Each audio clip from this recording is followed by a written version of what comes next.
Ningma masura chama nzigi meka nyamada kanyashi njabara mo wala sa famu ya bise sora ufe Shirifla TV bamananga kuna funi na mimbi wala like auye malikunga ani jen famore ukunga mafo yangu ni apma seleye farafina gafe sebena utokola kene ba taku worona bara unu dona kabeni sibiri février kalotle wolobla ye hanga sanve kalanzula mimbi wile ko groupe universitaire Gemini management international bako jigorani golfula amabla dunia kafo gafe sebena uye nyonzoro dakun kunye fe minye oye hakili jagabo biseka ke kanyenye ni mba uke mimese katu minye soroko ye obiseka bunya farafina gunka ninga mara ere fene ke chugo fene nye chugumi alhamdu badini Shirifla TV jibarani tokola alikumbe akeneka anganya madaka sorolefe. Salon international de livres d'économie et de management o ekene mumbe sigi 50 au 100 wala sa kitabu minu bela mumbe soro ani marake choko nmanko fo ko ludombala kene do mumbe hakli falin ko fo doni saraka doni ba minu bela no lu kitabu sebe anu ka bara ko jira jamana hakaja soroko olubseka yakuba ya sara minu fe farafina gunka kene miriya nyuman taba Boubacar Traoré do nale kenyere ye ani kitabu sebelaye kama wele oku jilaja livre kalalife kerenkerenyama shifina kan soroko marake chogonyuma ani yiri wasraka salon de livre de do salon d'abord ka mogo la donia livre ko domaine ga wala sa mogo cham se ga livre ye ka livre kala ani livre kala ka livre don ibe connaissance chama soro connaissance mbato ibe se ga nafa soro ga barala donc mogo fe be livre kala aka chala fe atigi be se ga tanye aka bara domaine na ay wole bla mogo chama ma anye wole bla professeur Ahmed Touré ma ale université Gemini tigi docteur Jakarja Bagayo ban fe Amadou Bokum fana be donc nunu be ana nyona chama mogo chama be wala sa ku ga livre la ko don wala sa ku mogo kuna fonu ga livre la bara chama de kumbolo dalembe ka keni ni keni atako worona ka kitabu ira jamana ka do fere ani ka hakli falin kene sigi senka mun hukumu konnana wele blala doni ba chama ma o mauchela professeur Ahmed Touré nale sanfe kalanso tigiye abu fomu ma ko groupe Gemini Université Management International aka san chama doni usine ko yakuba yali la farafina ay dadola ka nyefoli ke jamae 100% abe mogo fara ɲɔgɔn kan minnu bɛ sɛbɛnni kɛ domaine jumɛn na économie na ani management la alors au domaine anw farafinw tolen do kosɛbɛ a la donc chaque fois salon in b'a essayer de kana ni fɛɛrɛ kuraw ye mɔgɔ minnu ye sɛbɛnni kɛ ka u wale ɲuman dɔn k'a yira u la k'a fɔ a bɛ ka baara mun kɛ an bɛ ka a nafa ye wa an bɛ baara in nafa ye pour que ka courage don mɔgɔ wɛrɛw la ka fɛn wɛrɛw kɛ mun ka bon ni o bɛɛ lajɛlen ye donc silem bɛ o de kɛ san o san u bɛ mɔgɔ damadɔw ta livre minnu bɔra u bɛ u kalan kosɛbɛ k'u kalan ka u kɔnɔkow ɲini ka dɔn ni kɔnɔkow dɔnna an b'a dɔn jɔn ye baara ɲuman kɛ ka o tɛ yira k'a fɔ ko tɔw ma baara kɛ nka minnu ka baara ɲɛna kosɛbɛ ka olu wale ɲuman dɔn yaasa mɔgɔ wɛrɛw ka olu sennaw ta ka baara wɛrɛ kɛ min ka bon ni o ye. n'a ma ɲɛ k'a fɔ ko silem ɲinɛnta a baaraw bɛ ka kɛ sanfɛ kalanso min bɛ n'a bɛ fɔ a ma ko groupe Gemini Université kalanso in a ma ɲɛmɔgɔya kanu k'u ka dayɛlɛ maaw ye yaasa kalan bolofara minnu bɛ a n'u ka kuntilenna famiya jɔn ka se ka sɔrɔ o kan. An ye a fila couple ɲɔgɔn na pourquoi parce que a nana ni engouement de ye mɔgɔ kuraw de nana Gemini na minnu tun tɛ anw dɔn an tun kan ka journée porte ouverte in kɛ alors an y'a ye k'a fɔ n'i y'a fila fara ɲɔgɔn kan a bɛ cɛɲa wɛrɛ di tun lajɛ in ma min tun tɛ a la donc Gemini yɛrɛ ekɔlidenw y'a kanu filière fɛn fɛn bɛ yan bɛɛ lajɛlen nana ni a seko ni a dɔnko ye ka na o yira min mɔgɔw bɛ yan minnu bɛ min ko domaine kɔnɔna na u nana ni u ka rɔsiw ye n'an b'a fɔ fɛn min ma ko u ka faraw ka na u ɲɛfɔ mɔgɔw ɲɛna minnu bɛ génie civil la sojɔw ani travaux publics la olu fana nana n'u ka baarakɛminɛnw ye ka na o yira mɔgɔw la an bɛ ka nin de kalan an bɛ fɛ ka nin de ɲɛɲini k'a ɲɛdɔn minnu bɛ énergie domaine fɛnɛ kɔnɔna na olu fana nana ni u ka baarakɛminɛnw ye minnu bɛ transformation yɛrɛ la fɛnɛ an ka togodaw la olu fana ye fɛn dɔw transformer bayɛlɛmaniw kɛ ka na ni o produit ye ka na olu fana yira pour que diɲɛmɔgɔw k'a dɔn Gemini bɛ baara jumɛn de la kalandenw bɛ baara jumɛn de la yan anw tɛ théorie dɔrɔn kan yan an bɛ théorie kɛ an bɛ pratique kɛ donc ni kalan kɛra théorie ni pratique faralen ɲɔgɔn kan a ka ca fɛn nafa bɛ bɔ o de la kosɛbɛ. Salon international de livres d'économie et de management a baaraw yakubaya la ni jɔnjɔn tali ye ka di cakɛɲɔgɔn dɔw ma a ka diya babu sentigiw waleɲuman dɔn ye o ka cɛsiri la kitabu sɛbɛ sira kan a ka ja jamana sɔrɔ ko o bɛ se sabati o ma gɛrɛsigɛ dumantigi dɔ ye professeur Ahmed Touré ka da a ka cɛsiri la usine ko o bɛ se yakubaya cogo minɛ. Cakabugu Faraba Silamaya Dɛmɛtɔ Ansar sous-section bisimilala Mali silamatɔnw ka fara ɲɔgɔn kan jɛkuluba au conseil islamique du Mali ɲɛma Mali silama diinɛ ɲɛmɔgɔw ka fara ɲɔgɔn kan jɛkuluba groupement des leaders spirituels musulmans du Mali ɲɛma Silamaya Dɛmɛtɔ Ansaru ɲɛjɔyɔrɔ Seyada Sherif Usman Madana Haidara Jabala la Bangoni Janginɛbugu b'aw ladɔnniya k'a fɔ ko in kɛra ka bɛn ni juma février kalo tile 6 de ye u na kun tɛ dɔwɛrɛ ye Sherifila ka na bani ka dugawu ɲini a n'a ka bilasiralikanw u bisimilala Serifikɛ de fɛ ni o ye Bakɛrɛlo Olomo Seyada Iba Haidara Kafunɛ Bacili ka walawalali bi tuguni na. Ansaru de layidu ta u karamɔgɔ ɲɛkɔrɔ k'a fɔ u ka kanu ni dɛmɛ bɛ farisogo la ani nafolo la fo ka taa se u ka ninakili laban don ma. Karamɔgɔ ziyarali k'u sen bɔ u kɔnɔkɔrɔ ka na don Sherifila denbaya kɔnɔ ka n'u ɲɛda u karamɔgɔ n'a ka denbaya kan o fana ye layidu ye Ansaru kɛn bɛ ka fɛn min kanu k'a don u ka taabolo la. Ni ye Cakabugu Faraba Alisilamɛya Dɛmɛtɔ Ansaru ka sous-section tɔndenw de ye olu de farala ɲɔgɔn kan ka ziyara labɛn ka Sherifila denbaya kanu n'a ye ni kɔrɔb'a la a bi don waleɲumandɔn ni bonyamasegin ani layidu dafa de hukumu kɔnɔ. Délégation in Cakabugu Faraba Alisilamɛya Dɛmɛtɔ Ansaru ka section ɲɛmɔgɔw olu tun bɛ ɲɛkun na ka fara Zamzamiyu ka kalandenw kan Ansar cɛ fara muso kan ka bɔ sous-section in kɔnɔna na olu de kafura ɲɔgɔn kan kana bisimila minɛ Sherifila Sherifu tɔgɔ la u bisimilara an karamɔgɔ den fɛ Bakirul Ulum a Seyide Sherifa Iba Haidara DGP ni kɔrɔ bɛ sigi in na a dɔ ye kana u ni Sherifu cɛ suru ɲɔgɔnya ka dugawu ɲini u fɛ ka dugawu kɛ u ye. An ka seli kun ye yan bɛ Sherifila kana an ɲɛ da an karamɔgɔ kan ka dugawu k'a ye ka dugawu ɲini a ye n'o ye Haidara ye o de la o de an se yan bi Cakabugu Faraba sous-section a n'a comité 5 jama cɛ n'a muso a n'a kanubagaw kana an ɲɛda Sherifika ka Sherifila ka dugawu ɲini a fɛ ka dugawu kɛ a ye a ka dugawu kɛ an ka arrondissement dugu 12 ye. Bon ninnu yɛrɛ yeli ka u ɲɛ da u kan o ye nɔrɔ de ye kiraw joli don kiraw bɔnnaw don olu yeli ye o ye nɔrɔ de ye anw ma o de la ni dɛsɛ tɛ anw ta fɛ an ka hama ninnu ma an kana ɲɛ da u kan ka dugawu ɲini fɛ ka dugawu kɛ u ye. Wala an ma ɲini Ala fɛ an karamɔgɔ a n'a ka denbaya a sijani kɛnɛ ani labankoɲuman Ala k'o d'an ma Ala k'o k'a Ala bonya kama ka kira na bonya kama salamu salim kana an ɲɛ da an fa n'an karamɔgɔ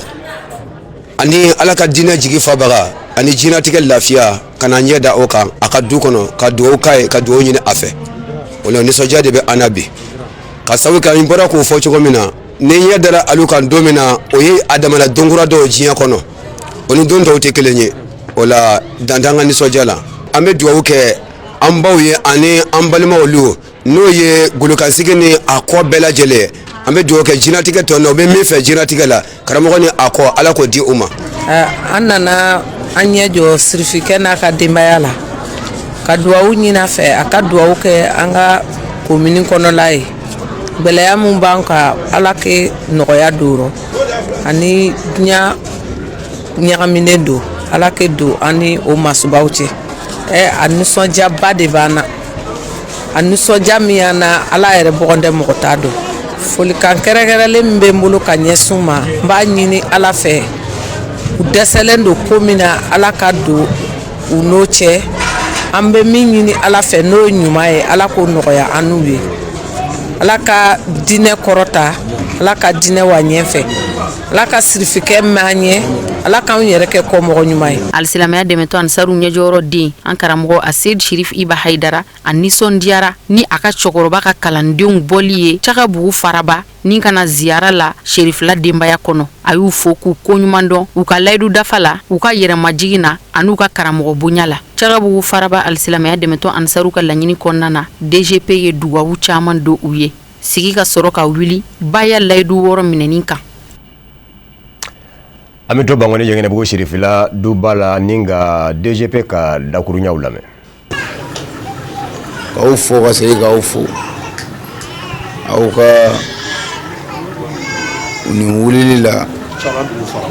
Cakabugu Faraba kana aw ɲɛ da aw karamɔgɔ kan kana aw ɲɛ da aw karamɔgɔ ka so kan a diyara n ye karamɔgɔ yɛrɛ ko k'aw fo aw ka nin wulili la ka na ale Haidara lajɛ n'o bɛ fɛn ko fɔ o bɛ kanu de ko fɔ n'o bɛ fɛn ko fɔ o bɛ an b'an karamɔgɔ fɛ o b'o de ko fɔ o tuma farabakaw aw ni ce mais ala deli aw ye aw yɛrɛ bɛ min fɛ ala k'o de k'aw ye bonya camanw nana tomatiw b'o la fo ka taa se fɛn wɛrɛw ma fo ka taa se bololafɛnw ma karamɔgɔ ni minɛ i ka dugawu kan ye a bɛɛ yera ala k'aw sara aw yɛrɛ bɛ min fɛ dɛ ala k'o de d'aw ma wa aw ye nin min kɛ sara foyi de tɛ nin na ka wuli ka taa bɔ i mumini ɲɔgɔn dɔ ye walima jango mɔgɔ min y'i dayuru sama ka ala yirila i ma kɛ fitiriwale ka bɔ ka n'i ɲɛdaw kan ala ɲɛda kama foyi tɛ yen min ka bon n'o ye i ti bato foyi kɛ min ka bon ni ye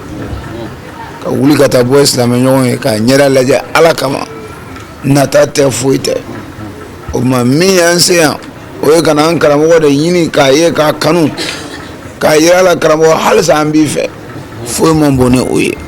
donc mais ala deli nin taasira in ala m'an jidira a kan fitiri sera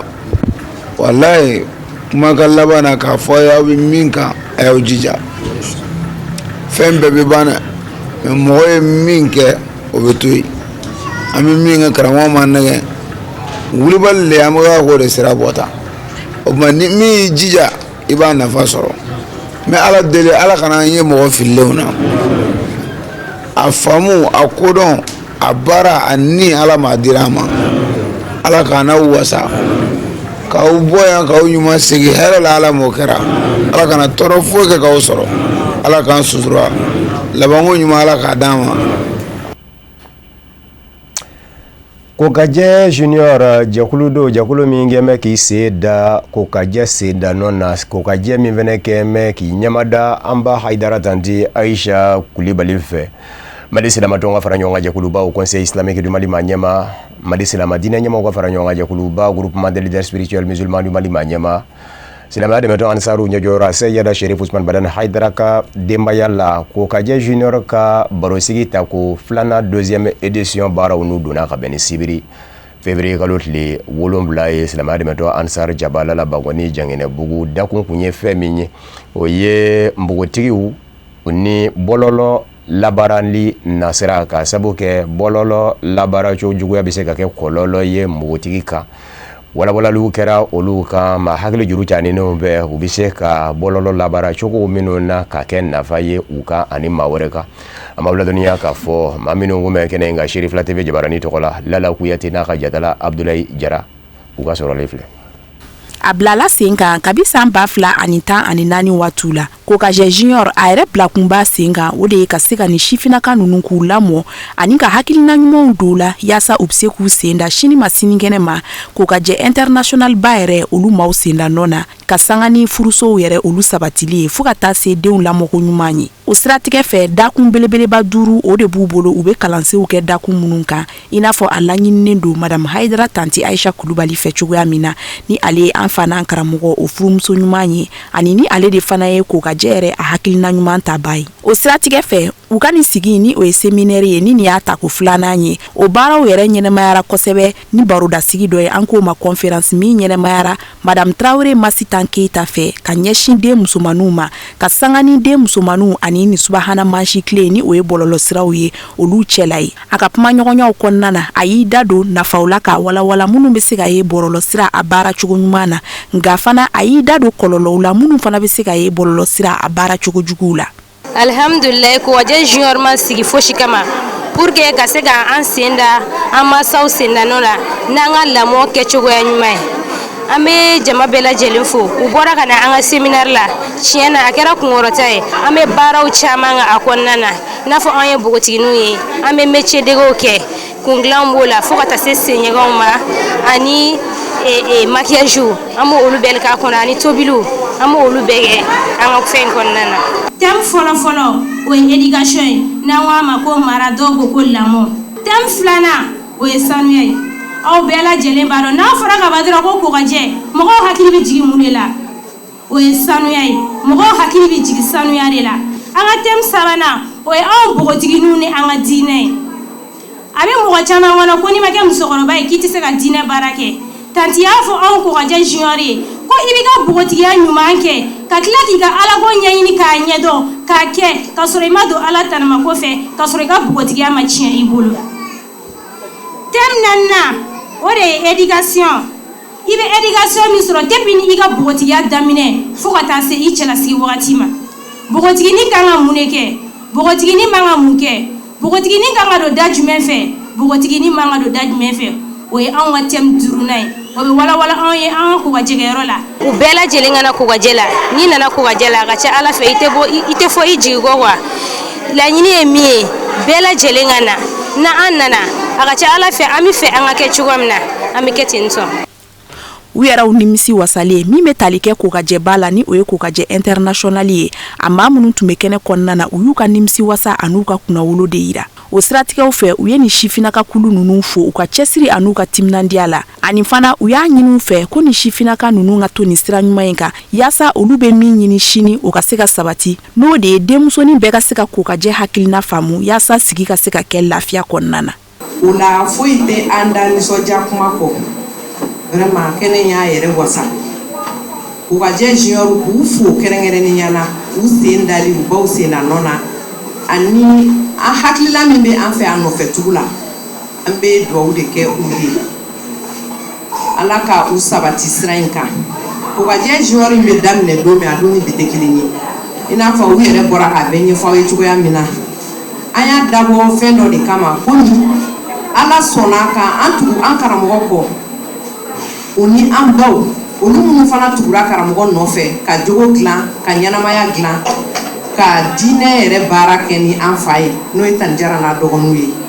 alors an b'u bɛɛ lajɛlen fo mais an bɛ min ka kɛnɛ kɔnɔ n'o ye Tani Asiya Kulibali an b'a fo an b'ale ka ŋaniyaɲumanya tɔnɔ dɔ de kɔnɔ yan tantɔ kokajɛ hakilila bɔra ale de la ale de nana ni kokajɛ hakilila ye k'a di an musow ma ka kɛ bilasirali yɔrɔ ye k'a kɛ ladilikan yɔrɔ ye an ka se ka sabali k'an muɲu ka furu bonya ka furu barika ka furu tɔbɔtɔ walasa an kɔw ka barika donc o hukumu kɔnɔna na an y'a ye k'a fɔ an caman bɛ an furulen de ye nafa sɔrɔ nin ko in na an furulen de ye nin laseli ninnu lamɛn ka don mais i bɛ taa sɔrɔ o y'a sɔrɔ an ye erreur dɔw k'an ka furuso kɔnɔ donc o la an y'an sigi ka miiri ka fara an ba in yɛrɛ ka hakilila kan ka denmisɛnnin ninnu kɛrɛnkɛrɛn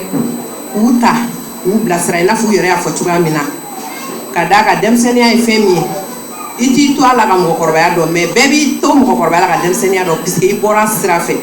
Nin kɛnɛ in denfa fo ka taa se a denba ma u y'u ka nisɔndiya yira ka sanga ni sugantili bɛnnen olu ma ka kɛ nin kɛnɛba in yɛrɛ denfa n'a denba ye u ye foli kɛ ka ɲɛsin groupe kokajɛ junior maaw yɛrɛ ma u ka wulikajɔw n'u ka cɛsiriw la ka se k'u senda u baw senda nɔ la yaasa den ɲumanw bɛ se ka sɔrɔ sigidaw kɔnɔna na cogoya min na o siratigɛ kelen fɛ u ye foli kan kɛrɛnkɛrɛnnenw fana kɛ ka ɲɛsin nin ko in bɛɛ lajɛlen sababu ɲuman ma n'o tɛ maa wɛrɛ ye an fa n'an karamɔgɔ Aseyidi Sherifu Usumani Madani Hayidara kɔ fo ka taa se a ka denbaya ma olu minnu sɔnna ka nin hakilina ninnu bila sen kan ni hakilina ninnu n'o tɛ dɔwɛrɛ ye jamanajɔ ani sigida dilanni hakilinaw kɔ. An nisɔndiyalen de don ka da nin kɛnɛ ni yanga yɛrɛ kan a yanga tɛ ko wari a yanga tɛ ko sanu k'a ye ko ni denmisɛnnin fitinin ninnu banna mini dɔw ma ka ban mɛsi dɔw ma k'u yɛrɛ di Ala ma k'a fɔ ko sini bɛ se ka ɲɛ cogo min na ka ne ni n ka chef ta ka kɛ o denfa ni o denba ye tiɲɛ yɛrɛ la nisɔndiya ko dan de don i ye ko ye fɔ ko ban denmisɛnnin bɛ sira min kan ni a tola o cogoya la ten an b'a jigiya k'a fɔ ko sini baw olu relève assurélen de don parce que denmisɛnninw kumana thème 5 de kan n'o ye éducation hygiène ka taa denmisɛnninw ya bogotigiya ma fo ka s'u ka furu ma u da sera nin thème ninnu bɛɛ ma ani savoir vivre social denmisɛnninw kan k'u yɛrɛ kɛ cogo di sigidaw la denmisɛnninw da sera o bɛɛ ma donc nin ye hakilisigi le ye an bɛ nin ko bɛɛ bonya ta ka di an fa n'an karamɔgɔ ma n'o ye Aseyidi Sherifu Usumani Madani Hayidara ma parce que ale ma laɲini foyi kɛ diɲɛlatigɛ nin na an bɛ se ka lafiya cogo min na ale de y'a fɔ an ɲɛna ko silamɛya tɛ dɔwɛrɛ ko jogo le don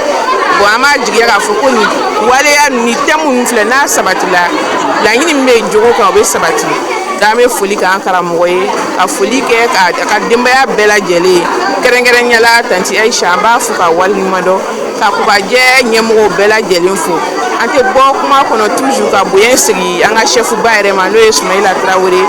an ye koɲɛ ni bonya ta k'a d'a ma tiɲɛ yɛrɛ la a y'an kunna wolo.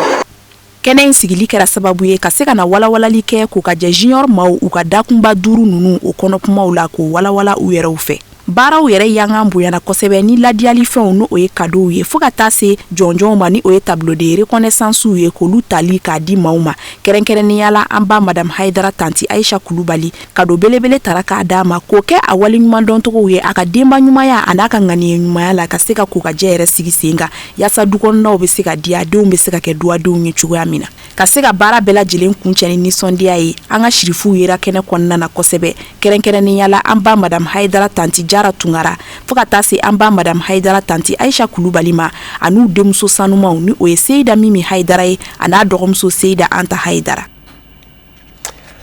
Ama ladaniya k'a fɔ ko ka jɛ junior ka nin baro sigi ta ko filanan 2e édition denbaya ni a denbaya kun bɛ Sherifla TV jabaranizo de bolo kɛrɛnkɛrɛnnen ɲɛna. Sherifla TV service commercial ɲɛmaaba Sumaila Traoré a denbaya kun bɛ Madame Diallo Bayi Kulibali bolo n'o ye Sherifla TV service commercial maa ye. Sherifla denbaya fɛnɛ kun bɛ u dafɛ k'u kɔkɔrɔ don ko in nɔ. Denbaya dafɛ maa min kumana Sherifla bɛɛ lajɛlen tɔgɔ la Seyida Aminata Mimi Haidara an ka jɛ k'a ɲɛmada. An bɛ Ala fo ka Ala barikada. Ala min sɔnna ka bɛn yira an na. Ala min sɔnna ka laɲini kɛ sɔrɔ fɛn ye. An b'o Ala fo k'a waleɲuman dɔn a ka latigɛ ɲuman na an ye. O kɔfɛ an bɛ sɔli kɛ Rasul ka Muhammad sallallahu alaihi wa sallam a n'a somɔgɔ saniman bɛɛ lajɛlen ye. Ka sigi fo cɛw musow denmisɛn ani mɔgɔkɔrɔba fɛn o fɛn bɔra i ka so ka na nin kɛnɛ in kan ka na lamɛnni kɛ k'o ka jɛ tɔnden bɛɛ lajɛlen ka daminɛ ɲɛmɔgɔw la cɛmanw na musomanw na fo ka taa se membre bɛɛ lajɛlen ma an ka foli bɛ aw bɛɛ ye. Bi an bɛ kɛnɛ min kan an bɛ an fa nɔfɛtugu kɛnɛ kan min y'a Seydi Sherifu Usman Madani Haidara ye. An bɛ ale ka jogobaw nɔfɛtugu kɛnɛ kan. Ale ye fɛn minnu bila sen kan k'olu lawaleya ani k'u sira tagama an bɛ o kɛnɛba dɔ kan. An bɛ an ba min fana ka kɛnɛ kan n'o ye tanti Aisha Kulibali ye. An bɛ foli lase an ba bɛɛ lajɛlen ma. Tanti Jara bɛ yan ka daminɛ a la ka taa se an dɔgɔnin bɛɛ lajɛlen ma. An b'u bɛɛ fo dante foli min na.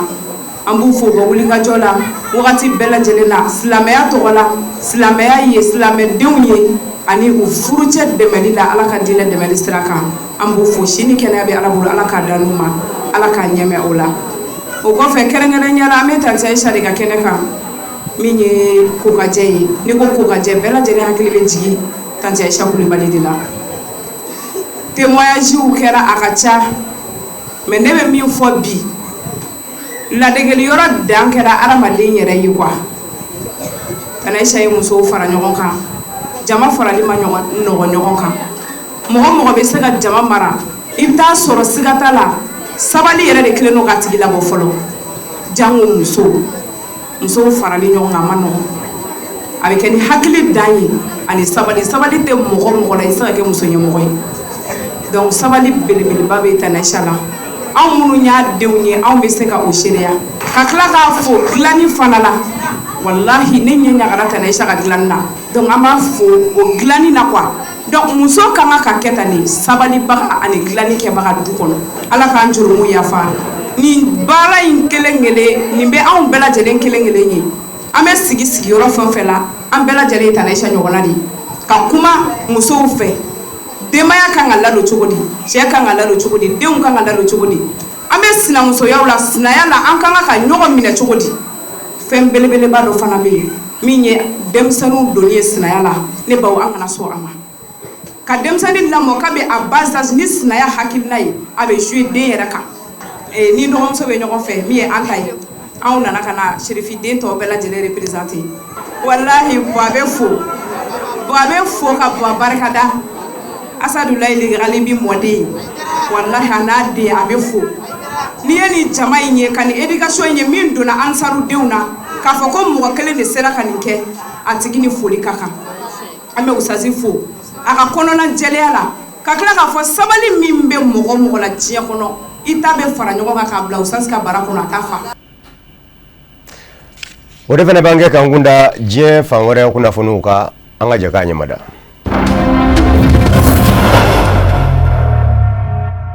diɲɛ seleke naani tɔnba Nations Unies farafina tɔnba Union Africaine ani setigi jamanaw i n'a fɔ Turki, Allemagne olu bɛɛ lajɛlen y'u ka dusukun gamigami jira Nigeria jamana denw na ka sabu kɛ maramafɛntigiw ye maa 170 bɛɛ de bɔnɛ a nin na Nigeria Kwara mara la. Benin jamana o min ni Nigeria ye danjabɔɲɔn jamana ye alamusa o fana y'a ka dusukun gamigami jira Nigeria jamana denw na. Turkikaw ka ministri min ɲɛsin mɛ Turki ni jamana wɛrɛ ni ɲɔgɔn cɛ koɲɛ ɲɛnabɔw mɔ Turki jamana tɔgɔ la a ye tasibila kɛ ka ɲɛsin maa faalew mɔ Nigeria jamana kɔnɔ k'a jira k'a fɔ Turki maa ɲɛmɔw u bɛ Nigeria jamana ɲɛmɔw dafɛ maaw kɛlɛli la minnu kɛn bɛ ka maramafɛn ta nin kuma in na ni diinɛ tɔgɔ ye. Allemagne jamana fɛnɛ o maa ɲɛmɔw ye a jira k'a fɔ u bi tasibila kɛ ka ɲɛsin Nigeria jamana de bilenw mɔ ni ka dugawu don kɛ u somɔw ye Nigeria jamana bɛ se k'i jigi da Allemagne jamana ka Nigeria jamana lakanani ni a basigili la. Benin maa ɲɛmɔw ye a jira k'a fɔ u bi tasibila kɛ ka ɲɛsin maa bilenw mɔ u bɛ Nigeria jamana denw dafɛ dusukun gamigami in nɔ k'u ka dɛmɛ fɛnɛ bi ɲɛsin Nigeria jamana mɔ maramafɛntigiw kɛlɛli la Nigeria dugukolo ka bawo bɛn ni basigi o de kan ka ye farafina kɔnɔ in na. Farafina tɔnba Union Africaine Commission ɲɛma Mahamudu Ali Yusuf ale y'a jira k'a fɔ wale min kɛra a ma bɛn ka taa don ni mugu ni kisɛ ye maaw nana masumane ka ni k'u fa maa 170 ko hadamadenya hakɛ sɔsɔli don diɲɛ tɛ se ka kɛ ni min ye. O kuma Mohamed Ali Yusuf farafina tɔnba Union Africaine Commission ɲɛma ko a bɛ dugawu don kɛ banbaatɔw ye ni ka jira Nigeria jamana faamaw la k'a fɔ farafina tɔnba Union Africaine bɛ a dafɛ ko in nɔ. Tarata tɛmɛnen maramafɛntigiw donna Kwara mara dugu fila la ni ka maa 170 bɛɛ bɔnɛ a nin na. Seereyaw caman ye a jira k'a fɔ u ye minnu fa u b'i jɔ ni ka marifa da jɔ i la ka kiribiti wuli i la. Duguden dɔw jarawelelen ye kungo minɛ. Kwara marabolo yɛrɛ ɲɛma o y'a yira araba k'a fɔ maa 70 ani maa 5 bɛɛ lajɛlen jɛra ka foroba don dingɛ rɔ. Nka Kwara mara wasaden dɔ n'o ye Sayidu Baba Ahmed ye ale y'a jira Turki kunnafonidiso Anadolu kunnafonidilaw la k'a fɔ maa 170 o de fara nka a bi sɔn ka caya n'o ye ko dugudenw bɛ kungo de kɔnɔ u bɛ ka su wɛrɛw ɲini. Muso 35 maa ninnu y'olu de minɛ ka taa ni u ye minnu sen sera k'u kɛ ka taa ka dankɛ sendɛgɛ ni kulaba olu kɛn bɛ ka bisimila minɛ kungo fanda ni banda kɔnɔ u jarawelelen. Eresila faba la Moscou Eresila surasiya ɲɛmaaba dɔ lieutenant général Alexeyev dɔ kuma fɛ ka dankari a nin na ko i ma sera sɔrɔ nka sɛbɛkɔrɔ joginna. Sɛgɛsɛgɛliw minnu da yɛlɛmɛ ko kunga Eresila faba la Moscou o sɛgɛsɛgɛli kunfɔlaw ye a jira k'a fɔ minnu kun b'a fɛ ka Eresila surasiya a ɲɛmaaba dangankɔrɔ lieutenant général Alexeyev fa ko u bɔra Ukraine yanfa de fɛ wa Ukraine jamana lakana jɛkulu kɛrɛnkɛrɛnnen de kun kɛn kun bɛ k'u bila baara la. Min jidɔn bɛ ko in kun ka bi o ye k'a fɔ surasiya ɲɛmaaba in a fabaw rɔ Liobomir kɔrɔba bɛɛ la ale yɛrɛ de kun ye ko ɲɛkun ye. A sera ka minɛ Émirats Arabes Unis duguba la Dubaï ni Émirats Arabes Unis jamana ɲɛmaw ka wulikajɔ ye ka sabu kɛ jɛɲɔgɔnya min bɛ Émirats Arabes Unis ni Rusila cɛ. A bɛ bɔ mara min na Ukraine o ye Tchernopol ye. Jɛɲɔgɔnw fɛnɛ bɛ a la i n'a fɔ Victor Vassine. Rusila lakanajɛkulu kɛrɛnkɛrɛnnen FSB sera k'o minɛ Rusila faba la Moscou ko in kɛ tangani. Jɛɲɔgɔn sabanan min bɛ se ka ye u la o ye musolaka ye ko Zinaida Serebritskaya ale taara ka dankɛ a bɛ Ukraine yanfa fɛ nin kuma in Rusila sɛgɛsɛgɛlikɛlaw ka fɔ la. Wulikajɔw bɛ senna hali bi ka se ka ko in gungun n'a ɲɛɲɛ bɛɛ lajɛlen dɔn a sera ka kɛ cogo min nɔ Rusila faba la Moscou. Maramafɛn dɔw yera u kɔ i n'a fɔ Pisole Makarov a da yanfa a bɛ se ka ci cogo min ka sɔrɔ a ma mankan kɛ o labɛn kun bɛ marifa la n'o ye silencieux o sɔrɔla ko in kɛyɔrɔ la. Sebere ka dugu jɛ dimanche la Rusila jamana ɲɛmaa Vladimir Poutine ye nɛgɛjuruku bɛ banba ani Émirats Arabes Unis masakɛ cɛ n'o ye Sheikh Mohammed Ben Zayed El Nahyan ye ka bonyamasegin k'a ye Rusila jamana den bɛɛ lajɛlen tɔgɔ la. Cɛsiriw minnu kɛra Liobomir kɔrɔba minɛni na Émirats Arabes Unis duguba la tiɲɛni kɛlen kɔ Rusila duguba la Moscou kɔrɔfɔ mɛnna ka bɔ irisila jamana nyema Vladimir Putin nga babu sendike Dmitry Peskov deda ako ne ka joro ku besira bamba ni no jamana nyema flaw dasira jamana flaw ni nyonje jonyonyamo kerengere ni nyana kosaina Emira Arabo Uni masake ni oye El Nahyan aye bole mi irisila fa bala Moscou uye dofo nyonye barato ka ngake chukumi o nasrafe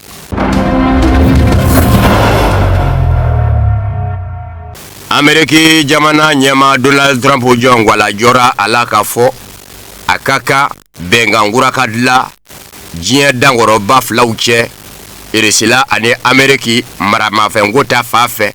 maramafe kado berelo ninga jien ma kishi dodo balaumo benga mingume jamana lauche kafo daunga sigi maramafe nguro nuko mako New Star benga sera dala Février kalot le duru temene benga maseka kura ya na manye kafo jien chila bise ka bo maramafen ladiro ninsetiki bafla ukunya laje ka benga inde do uninyonje san 2010 tegeno blakera benga nzebela odo Barack Obama de kumefanga na Amerika kuna odo Dmitry Medvedev mini Putin ngumito ka fanga falemvalo uninyonje dobeke jamana nyama ye dobeka ka ministry nyama ye o Dmitry Medvedev de kumefanga na benga kungura kurara san 2021 ninga kundala ke sanduru ye san 2021 ni san 2026 oye sanduru dafale yi ngani jamana fla biraka nyugu nyona kasabuga irisila jamana ya jara ka fo yigimbe Amerika jamana la ko mona kaminga jegete ga kla okaka benga kono kuma keme ka jara ka fo manipma jakulu mi no bi nyamada famla ufe no ya soro benga beka labatu obi nyedon jogodi katama katoka bla jamana nununa kinyeda ukaminanga yala afwame ko tememanga keminga abe o mina kono wa wale kele doba ki kurude ani nyonje yendesa irisila jamana nyama Vladimir Putin mbira ka nyugu Amerika jamana nyamaula bawo nyak nganga da mina minga ko jatemine no ya sorola o do meberelo Amerika jamana ya iraka fo o sende jatemine no tabuno kara irisila jamana nyuguna Amerika jamana la ngona tabe Vladimir Putin ya laye kato benga ingono abina sa dala kumamina Février kalot le duru temene yanache Vladimir Putin ya iraka fo abeka sa dala Amerika jamana te ka femvo ngale ko ne malaja kato benga kono ka sangele wore faraka ngani ya nyumanyala o namanya ko dawbe ka chaya Amerika ya mfa fesa Amerika jamana ministre mi nyashime Amerika ni jamana wore ni nyonje kunyanyana bo mo Marco Rubio aye la seli do ke min blara ayere ka ministre so bololo na srafe ayira ka fo Amerika jamana nyama obi jongo ala joala ka fo akaka daka sigi marama fenguro jien kono ninga bengangala Amerika jamana ni irisilache wale kele yere ka jamana wore ufara akaba o sitiki jamana wore ube marama fenguro minde awon jamana lai konga ko chiere minye kashinga benga tokeno bla yoro ningere ko fendelinde akwa donné do anve kafo benga ngura tegeno blali abisonga pumaninda dere ako tegeno blakera korale uminuna no ye New Star sigi kafo chama de kera yeninga na sa tegeno blali mo san 2010 wa ugera jamana bafla de che irisila ani Ameriki ona fora ko sabananga na faraka bi wale kele ka nani na mvara uka kwa kaka okalajeji nyama jole na otise kake ko telimanye konga unatabe ogwele ya umanga tu anga dese ka nyomvamu benga ngura tekeno blalila ofene korote benga tekeno blali de kadanye anga ndelia ka fedo labenti ningo ngani sebeka ko waye ni nyanzera ka benga do tekeno bla kasoro kene ereka chietero ko fenete ko nyumanye Marco Rubio Donald Trump ka ministre ko abanyini bien setiki jamana wala ufe minu me marama fe ngo damo bi ukana fara uka sega hagli jagabo ke nyomve Amerika jamana nyama ba fe shini nyama fene ka do benga ngono daka sigi marama fe lala shini mba fe iresila jamana ma nyama kele ko kwame uya yara ka fo shini doni na dombalia obe shini ma nyama demo wani shini ma nyama ye ujojo yoro la akuro iresila jamana be uko oro islama nyama ku ni Amerika jamana nyama b'a fɛ ko inga walangata ka se Chine mo ka Chine do abenga kono Amerika jamana jenyon jamana o minnu bɛ ina fɔ Angleterre Faransi olu ye mugu jugutigi u ye koyi wa ota ton jamana udu ne Chine mi do benga kono Faransi ni Angleterre un vene ka do benga kono bawo bibi na Faransi ni Angleterre nga mugu jugu foite u da fɛ sharia sena ningu do berelo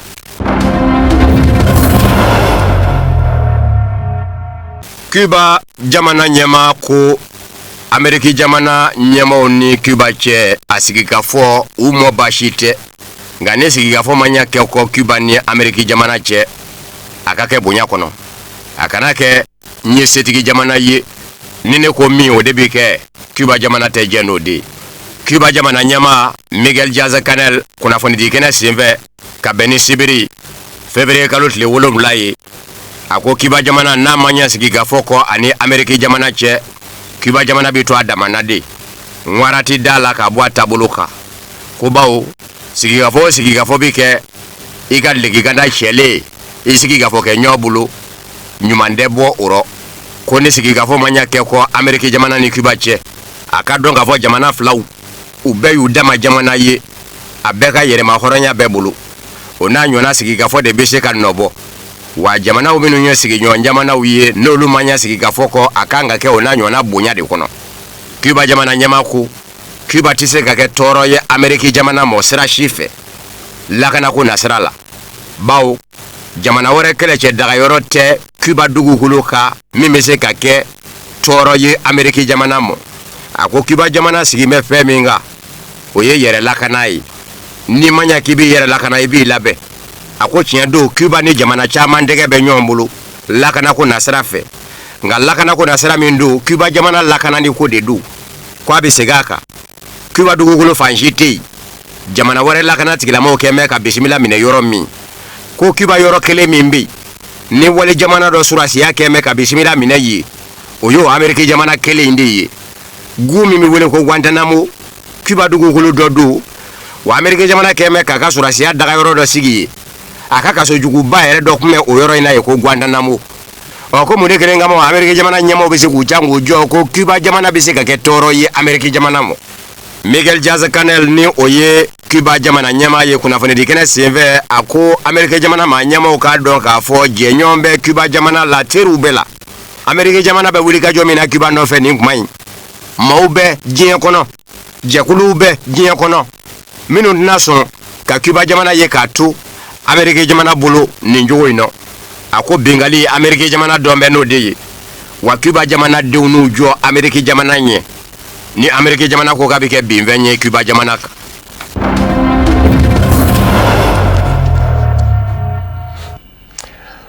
Ode fana bi danzigi bamananga kunafoni na mi varala nyonga kunafoni diso nyema ya sofe ka benini kumanye ka ufuka wale nyumando malikono ani maliko ka umenunga ngume ka jamada ka nyeshin Sheriff la TV jabarani mo ka beje kuma wore na la ka je